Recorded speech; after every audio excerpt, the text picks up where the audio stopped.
नमस्कार दोस्तों, सभी का स्वागत है यूट्यूब पे। तो टीईटी प्रीवियस ईयर का दोस्तों हम पेपर यहाँ पे डिस्कस कर रहे हैं आपके साथ। विगत जो है वर्षों में जो भी प्रश्न आए हैं, तो आइए स्टार्ट करते हैं। और स्टार्ट करने से पहले दोस्तों छोटी रिक्वेस्ट है, चैनल को सब्सक्राइब कर लीजिएगा यदि आप अभी चैनल पर नए हैं। तो आइए स्टार्ट करते हैं। तो प्रश्न आपके सामने है, मिट्टी का माधव होने का अर्थ है। तो क्या अर्थ है? 4 विकल्प आपके सामने दिए गए हैं, बताइएगा सही विकल्प कौन सा है।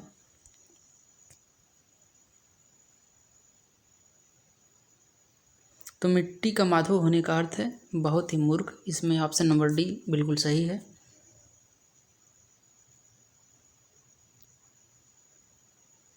ठीक है, अगला प्रश्न है, तद्धित का संधि विच्छेद क्या है।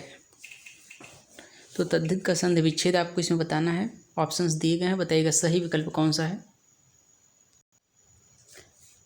तो इसमें दोस्तों सही विकल्प हो जाएगा ऑप्शन नंबर सी, तद्धित का संधि विच्छेद होगा तत् धन हित। तो इसमें व्यंजन संधि होगा। व्यंजन संधि आप जान जाइए, यहाँ पे देखिए हलंत है, व्यंजन यहाँ पे है और इसमें इसलिए व्यंजन संधि हो जाएगा। ठीक है, अगला प्रश्न है, उद्विग्न का संधि विच्छेद क्या है।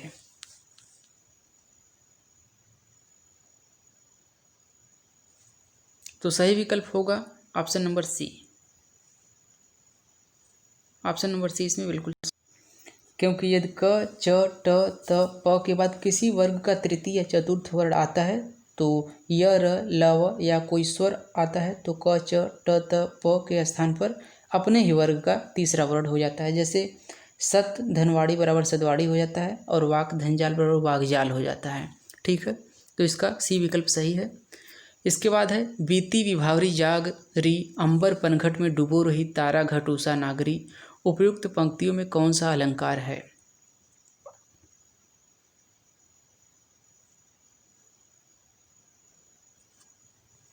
तो सही विकल्प होगा हमारा सी, इसमें रूपक अलंकार इसमें है।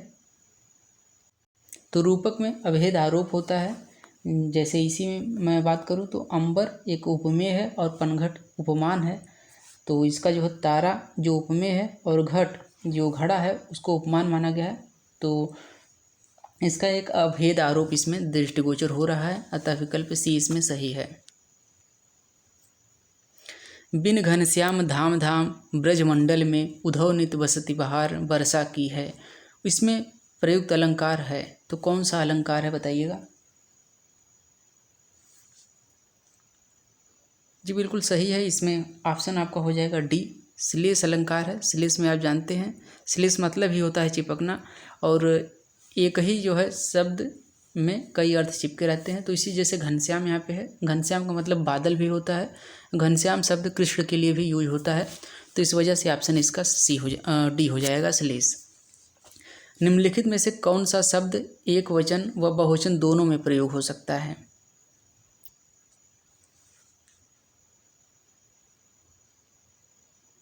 तो देखिए यहाँ पे बेटा होगा नहीं, क्योंकि एक वचन और बहुवचन में बेटा का प्रयोग नहीं हो सकता है।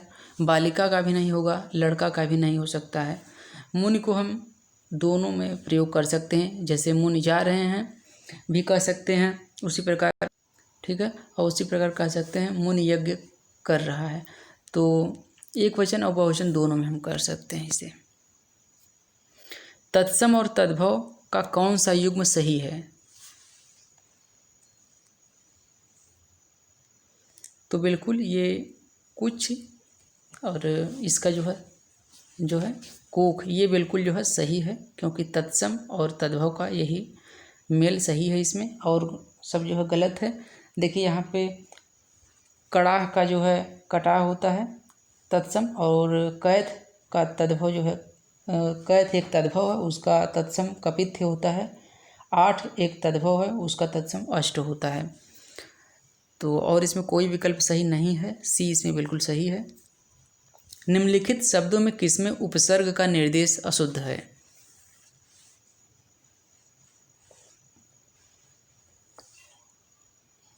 तो बिल्कुल ऑप्शन ए इसमें अशुद्ध है। निम्नधन अजित कोई वर्ड ही नहीं बन रहा है, और ठीक है। और बाकी सभी शब्द सही है। निधन खरा बराबर निखरा, अधधन सेरा बराबर अधसेरा, उत्धन ग्रीव बराबर उद्ग्रीव होता है। और निम्धन अज्जित ये बिल्कुल गलत है, निधन मज्जित होता है इसका, ठीक है। तो इसका होता है निधन मज्जित होता है दोस्तों, ठीक।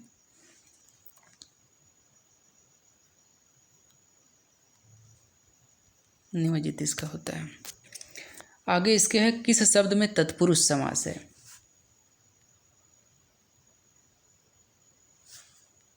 तो सही विकल्प होगा बी, यानी मधु की मक्खी, यहाँ पे इसका अर्थ होगा। इसमें देखिए जो अधिकरण होता है, अधिकरण में जो भी विभक्तियाँ होती है वो छिपी रहती हैं में पर, तो उसको आपको पहचानना पड़ता है। जैसे मधुमक्खी है तो मधु की मक्खी यहाँ पे हो जाएगा, ये तत्पुरुष है, ठीक। इसका दौड़ धूप होगा नहीं, दौड़ धूप में द्वंद्व समास होगा। त्रिभुवन की बात करूँ, त्रिभुवन में आपका हो जाएगा द्विगु समास है। पीताम्बर में बहुब्रीहि समास है, ठीक है। सिर पर सवार रहना मुहावरे का अर्थ क्या है।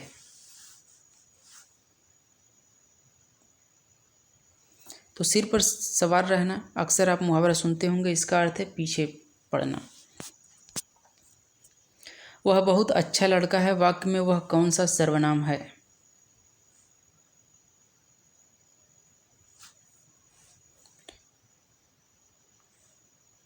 तो इसमें निश्चयवाचक सर्वनाम है दोस्तों, क्योंकि वह इसमें बता दिया गया है, ठीक है।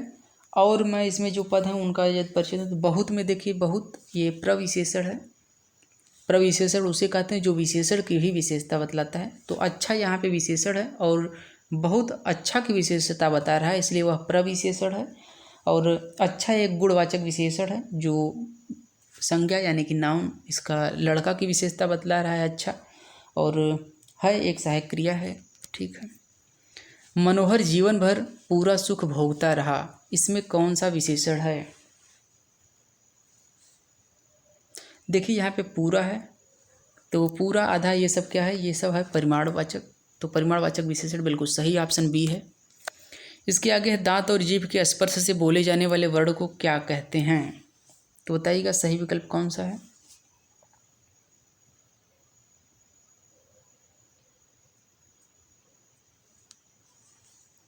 तो दांत और जीभ के स्पर्श से जो बोले जाते हैं उन्हें दंत कहते हैं। लेतु रसा नाम दंता, आप जान ही रहे हैं। निम्नलिखित ध्वनियों की निर्दिष्ट विशेषताओं में कौन सा अशुद्ध है।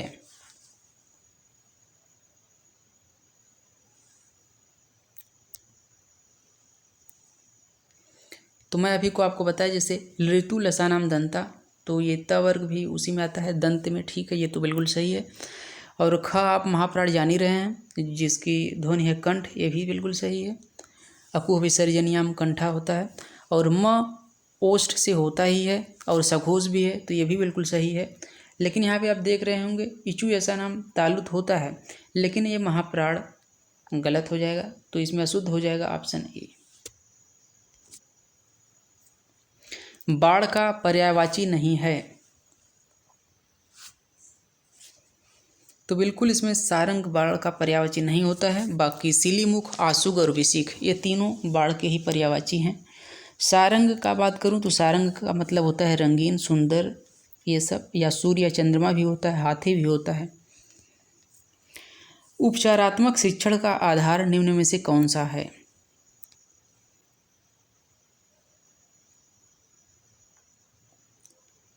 देखिए उपचारात्मक शिक्षण वो होता है पहले निदानात्मक, पहले हम किसी समस्या को डायग्नोज करते हैं, उसके बाद जो है उसकी रिमेडी होती है। तो उसी तरह उपचारात्मक शिक्षण का पहले आधार होता है निदानात्मक। निदानात्मक में पहले हम समस्या को जो है खोजते हैं, समस्या क्या है, तो इसके बाद जो है प्रक्रिया है उपचार की, तो उसका आधार है निदानात्मक परीक्षण। ऑप्शन डी बिल्कुल सही है।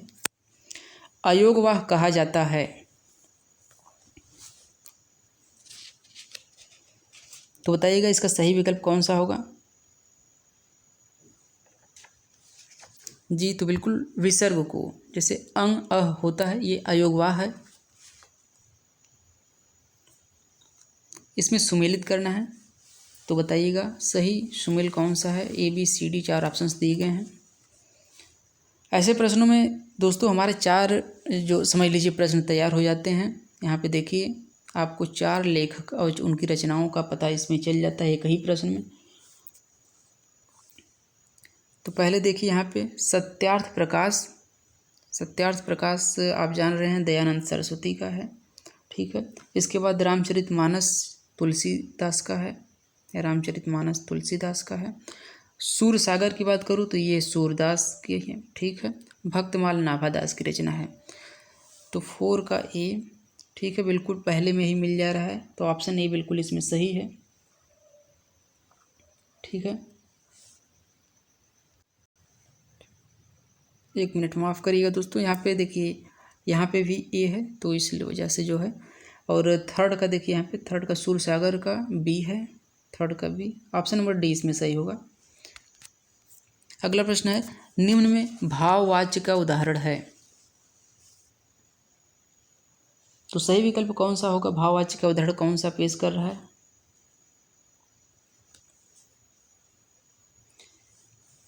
तो जैसे उससे बैठा नहीं जाता, ये बिल्कुल भाववाच्य का है। राम से खाया नहीं जाता, ये भी भाववाच्य का है। राम पत्र लिखता है, नहीं, ये भाववाच्य का नहीं है। सीता पुस्तक पढ़ती है, ये भी नहीं है, ये कर्तवाच्य के दोनों हैं। तो सही विकल्प हो जाएगा हमारा फर्स्ट और सेकंड, यानी दोनों जिसमें होंगे वही सही है। तो ऑप्शन बी इसमें बिल्कुल सही है। अगला प्रश्न दोस्तों, तो इसमें बताइएगा सही विकल्प कौन है? अनुस्वार पूर्ण अनुनासिक ध्वनि है, बिल्कुल सही। वर्ग का पंचमाक्षर अनुनासिक होता है, बिल्कुल सही है। जैसे क ख ग घ ङ, तो इसमें ये पंचमाक्षर अनुनासिक होता ही है, सही है।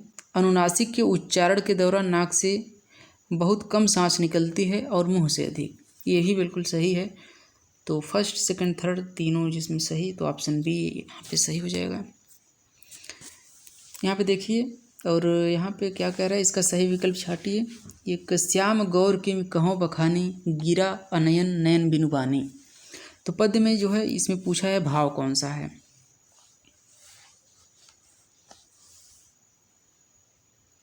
तो बिल्कुल यहाँ पे मधुर भाव होगा, यहाँ पे ऑप्शन डी बिल्कुल सही है। क्योंकि श्याम और ये राम और लक्ष्मण के जो है सौंदर्य का वर्णन सीता की जो है सहेलियां कर रही हैं, तो यहाँ पे मधुर भाव बिल्कुल सही ऑप्शन से यहाँ पे है। यह पद्यांश किस कवि का है? अभी जो पीछे हमने पद्यांश देखा है, श्याम और किम कहो बखानी, गिरा अनयन नयन बिनुबानी, तो यह पद्यांश किस कवि का है? बिल्कुल तुलसीदास जी ऐसे वर्णन कर रहे हैं, तो ऑप्शन सी बिल्कुल इसमें सही है। चांदनी चौक में कौन सी संज्ञा है?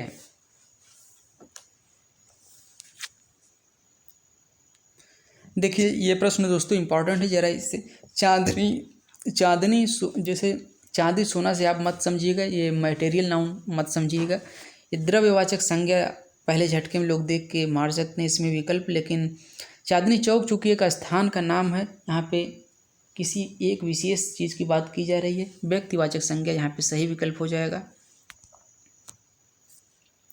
निम्नलिखित में से कौन सा विकल्प विलोम की दृष्टि से सही नहीं है?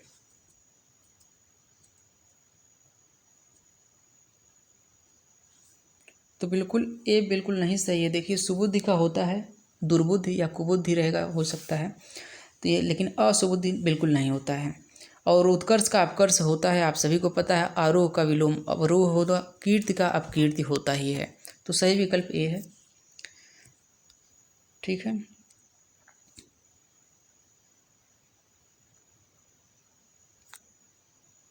यहाँ पे दोस्तों मिलान करना है, तो देखिएगा टेढ़ा का वक्र हो जाएगा, ठीक। तरु का मतलब वृक्ष होता है, और तलवार का कृपाण हो जाएगा, पट का प्रवीण हो जाएगा। तो इसमें हो जाएगा, देखिए फर्स्ट का सी, सेकंड का, एक मिनट, तो इसमें देखिएगा थर्ड का यानी तरु का वृक्ष है, तो थर्ड का ये पहले वाले में मिल जा रहा है। तो और सब हम चेक करने की आवश्यकता नहीं है, जो बिल्कुल कन्फर्म है वही हो जाएगा। तो ऑप्शन ए इसमें बिल्कुल सही है। निम्नलिखित में से कौन सा मिश्र वाक्य है? तो उसमें न पत्ते थे न फूल थे, ये मिश्र वाक्य नहीं है। ठीक है, आगे देखते हैं। मैंने सुना है कि आपके देश में अच्छा राज प्रबंध है। हाँ, ये देखिए की आ गया तो यहाँ पे पता है ये मिश्र वाक्य हो जाएगा। ये शब्द की पहचान होती है, की आ गया तो ये मिश्र वाक्य बिल्कुल सही है। इसके बाद देख लेते हैं, यज्ञदत्त देवदत्त को व्याकरण पढ़ाता है। नहीं, ये सिंपल सेंटेंस है। इसके आगे भी वह उड़ती हुई चिड़िया पहचानता है, ये भी साधारण वाक्य है। वह द्वार द्वार भीख मांगता चलता है, वाक्य में कौन सा कारक है?